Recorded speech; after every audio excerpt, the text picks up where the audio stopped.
Le meneur de loups. Voici les personnages. Tout d'abord, il y a les trois enfants, Marie, Martin et Pierre.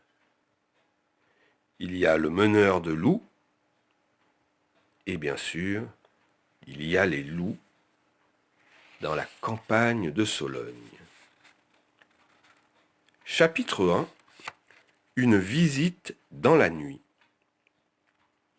C'est l'hiver en Sologne. La campagne est couverte de neige autour de la ferme des Ribot.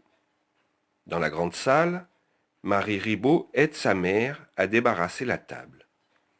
Elle range les restes du repas. Près du feu, un gros chien est couché sur le flanc, les yeux vagues. Une odeur forte vient de son poil mouillé. En passant près de l'animal, Marie lui donne une caresse. Puis elle va s'asseoir au coin de la cheminée, près de ses frères, Marc et Julien. Les deux garçons sont assis par terre sur des sacs de toile. Ils travaillent un morceau de bois avec un couteau.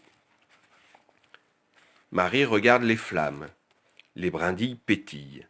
Les branches de sapin sifflent. Dehors, les bêtes sauvages viennent rôder autour des maisons, poussées par la faim qui leur serre le ventre. Sur le chemin, un homme haut et large d'épaules marche à grands pas. La neige crisse sous le bois de ses sabots. L'homme est suivi de loin par des animaux qu'on distingue à peine dans la nuit qui tombe. Lorsqu'il aperçoit la ferme des Ribot, il s'arrête et arrête son troupeau. Puis il avance seul dans la cour. En approchant, il voit les vitres de la grande salle illuminées par les flammes du foyer. Il frappe à la porte sans hésiter. « Entrez !» dit la voix du fermier. L'homme pousse la porte, mais elle ne s'ouvre pas. « Entrez !» répète la voix en se faisant plus forte. « Poussez de l'épaule !» D'un grand coup d'épaule, l'homme repousse la lourde porte de chêne. Il découvre la salle de la ferme, pleine de chaleur et de vie. La mère pétrit la pâte à pain. Marie joue avec le chien. La grand-mère sommeille, le menton reposant sur les plis de son cou. Le père Ribot aiguise un outil sur la meule. Lorsque la porte s'ouvre, chacun s'arrête et regarde l'étranger, immobile sur la pierre du seuil.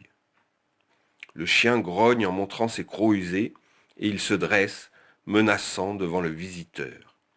Mais subitement, le regard de l'animal devient craintif. Il va se glisser sous la huche à pain, on le croirait ensorcelé.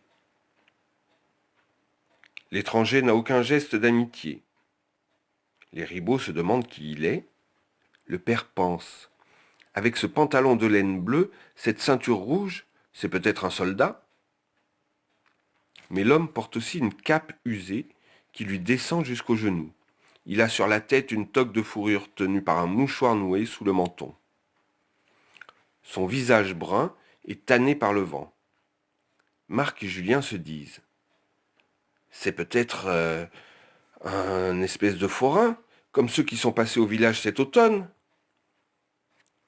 Après avoir jeté un rapide regard derrière lui, l'homme repousse légèrement la porte et il dit enfin « Nous avons faim, mes bêtes et moi.